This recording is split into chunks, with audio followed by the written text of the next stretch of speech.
Pokémon is the best-selling media franchise of all time, and it has a ton of good content to indulge in on multiple platforms, most recently, the Nintendo Switch. There are 5 mainline titles on the Switch, and yes, I count Legends Arceus. I've played all 5 of these, and with the release of Pokémon Scarlet and Violet, the fanbase is more polarized than ever on if the games are good, why the games are good, and which game is the best. Yeah, this video is a bit overdue considering Scarlet Violet came out in November and it's June. I had to mow the lawn. I figured that since the Pokemon fanbase is incapable of articulating their opinions without telling others to off themselves, I'd throw my hat in the ring and rank the Switch Pokemon games from worst to best. I'm not going to talk about any of the side games like Mystery Dungeons Remake or Pokemon Unite, and I'm not going to talk about anything not on the Switch since I haven't played some of the pre-Switch entries. Looking at you, Black and White 2. I'm not paying exorbitant prices for a box copy. I just refuse. It's a matter of principle. Let's hope I don't get burned at the stake for my opinions and hop straight out of the frying pan and into the fire. Kind of ironic if you think about it.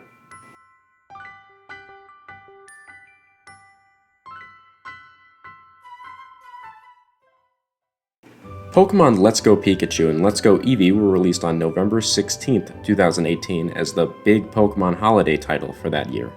This was the second time that Pokemon Red and Blue were fully remade, with the first being Pokemon Fire Red and Leaf Green for the GBA, and revisiting the Kanto region but in 3D for the first time was very appealing to many fans. On paper, the game does sound like a great idea. However, as more details of the release started to crop up, the games kinda just seemed worse and worse. The game removes the battling mechanic entirely for wild Pokemon, instead forcing the player to use a single Joy-Con to throw Pokeballs with motion controls. This change was implemented to better appeal to the casual players whose Pokemon experience began with Pokemon Go, and while it is a smart marketing move to do that, being forced to play the game with a single Joy-Con gets really annoying after a while. On top of that, these games are far too easy. The easiest that Pokemon has been in years. You can get through the entire game very easily with just your partner Pikachu or Eevee, so there's no point in putting time into team building. If your Pokemon can attack, it'll beat the enemy 99% of the time. I'm out of attacking moves. Oh god, Eevee, use Leer. That's not even an attacking move. How the hell did you do that? The music here isn't really worth mentioning since it's all remakes of the original tracks, so it's automatically pretty solid. That being said, I enjoy the feature of Pokemon appearing in the open world, and the fact that shinies have sparkles around them makes them a tiny bit more worthwhile to hunt. The removal of HMs was polarizing, but I'm of the opinion that it makes the game move faster and takes away some of the clunk factor. These are just minor things though. The bottom line is, this is a painfully slow retread of Kanto that makes the region unfun to traverse and makes the game unfun to play with its piss-poor difficulty. Even though Kanto already got its remake, it really deserved better. Pokemon Sword and Shield destroyed the fanbase when they were revealed, and for good reason. These games are some of the laziest Pokemon experiences in a while, and the only reason they rank above Let's Go is because I like some of the new Pokemon. To put it into perspective, this video script was finished in January, but I wanted a fresh take on this game now that I've played the next generation, so I went back to it, bought the DLC, played through the entire thing, and I still didn't like it. The games task the players with exploring the Galar region, a painfully linear version of England whose only creativity stems from seeing how many pixels they can fit in the tree or whatever the fanbase was freaking out about. People bring up this tree way too much, and it gives me a headache when I see people arguing about it to this day, but they raise a good point. The game's graphics are just not up to par when compared to other games on the Switch, like Xenoblade 2 or even Let's Go. The game's plot surrounds a kid taking on a series of gyms to become the champion of Galar, while also fighting some calamity called Eternatus.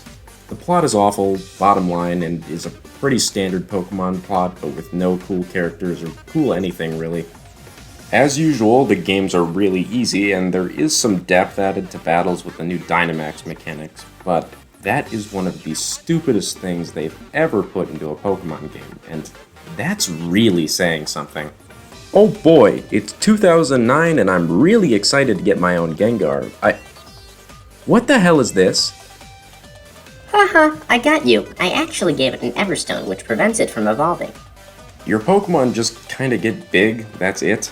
The Gigantamax forms do change a bit, but they make me wonder what the point is when Mega Evolutions exist. It kinda just feels cobbled together and I barely ever used it. There are some new Pokemon that are cool, like Grimmsnarl, Phalanx, and Dreadnought, and some that kinda suck, like Morpeko. None of this game's characters are memorable, and the evil team is just a bunch of sports fans. If I wanted to see that, I'd literally just go outside. Oh wait, I play Pokemon, I can't do that, I'll explode. Admittedly, the legendaries are alright looking, although they could have been two different types of animal, but I understand why they're not. The wild area was a cool taste of open world Pokemon that ran at about 3.5 FPS, and that's about all I like about this game.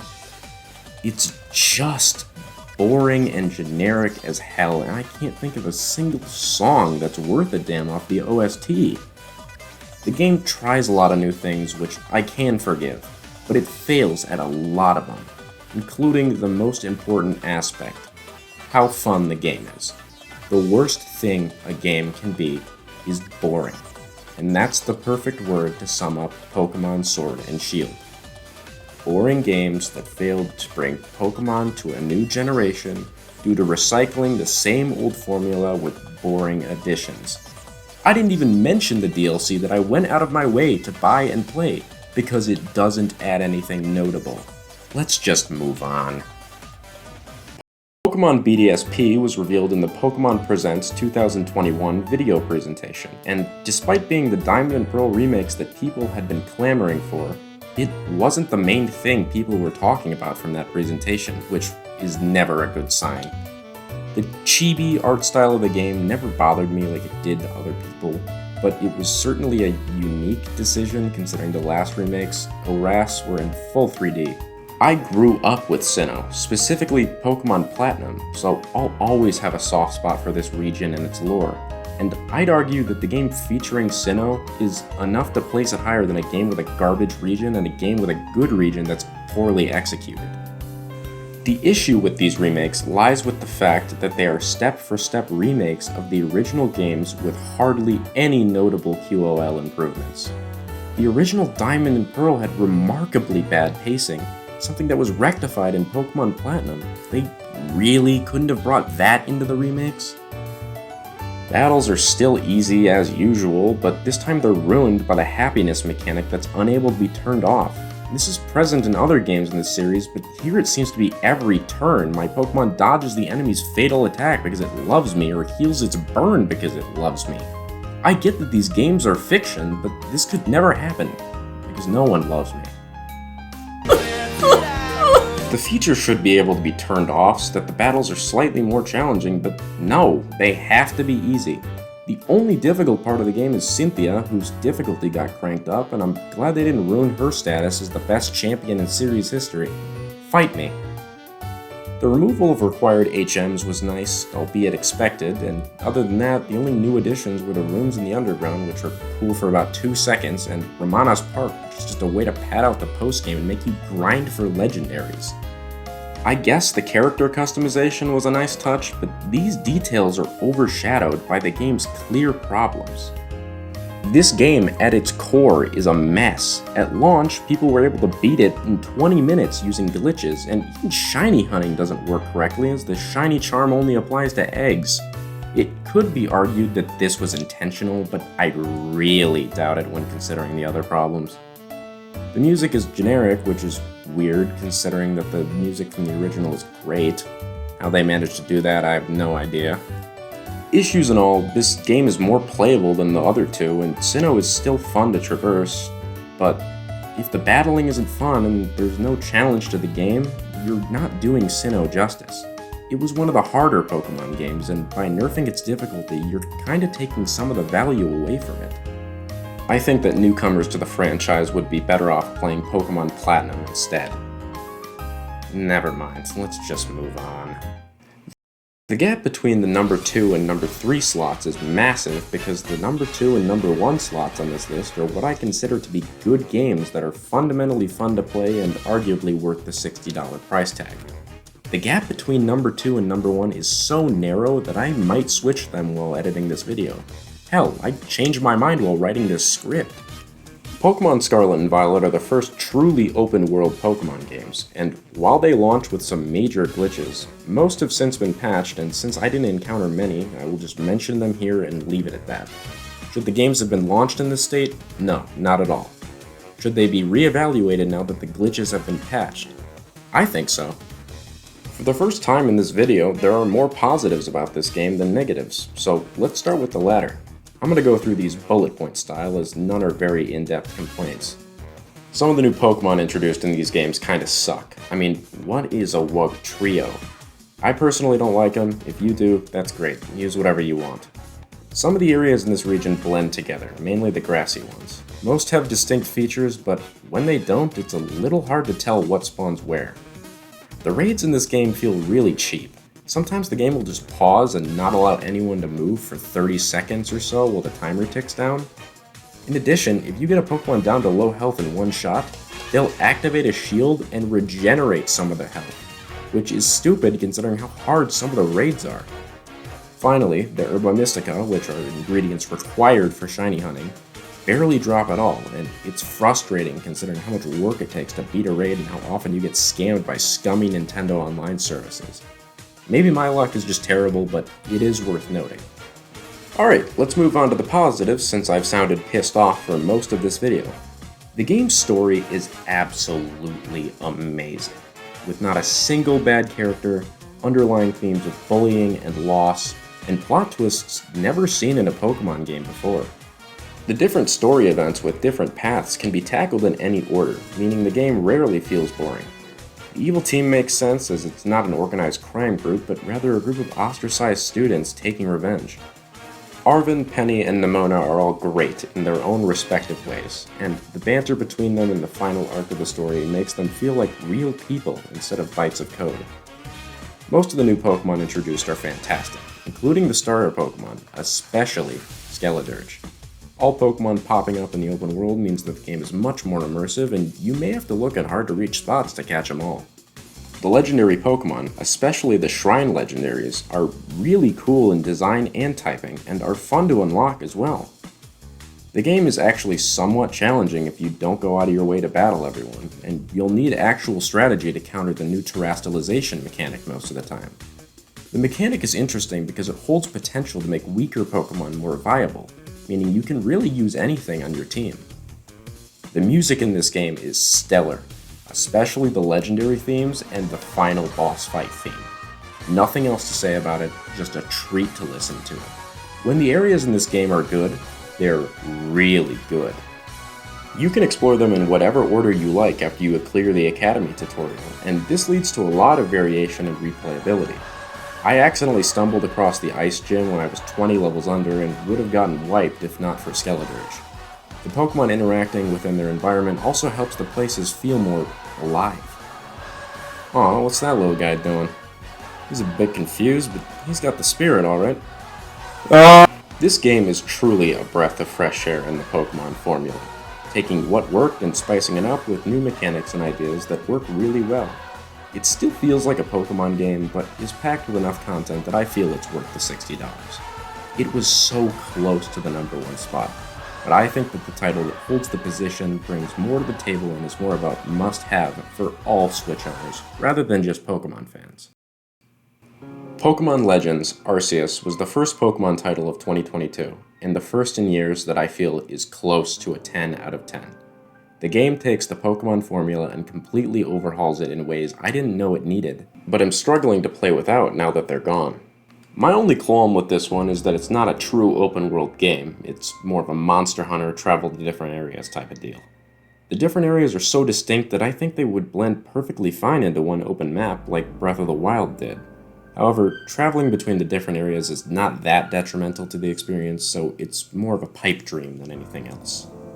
The catching system is completely revamped, and the way that different items synergize together to allow you to effectively catch Pokemon is a thing of beauty.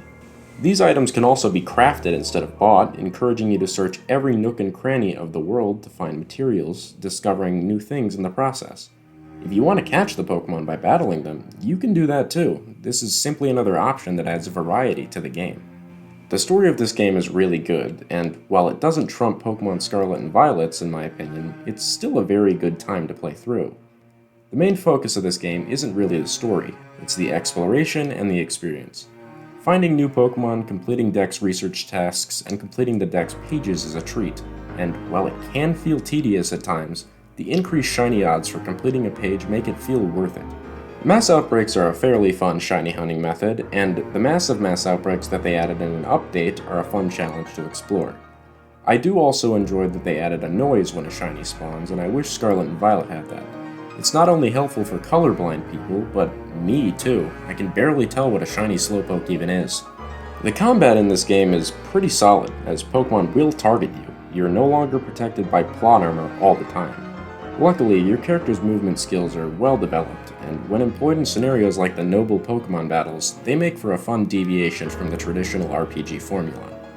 The ability to move around in battle also makes the game feel very lively, and with the addition of strong and agile style moves, your Pokemon feel more alive than ever.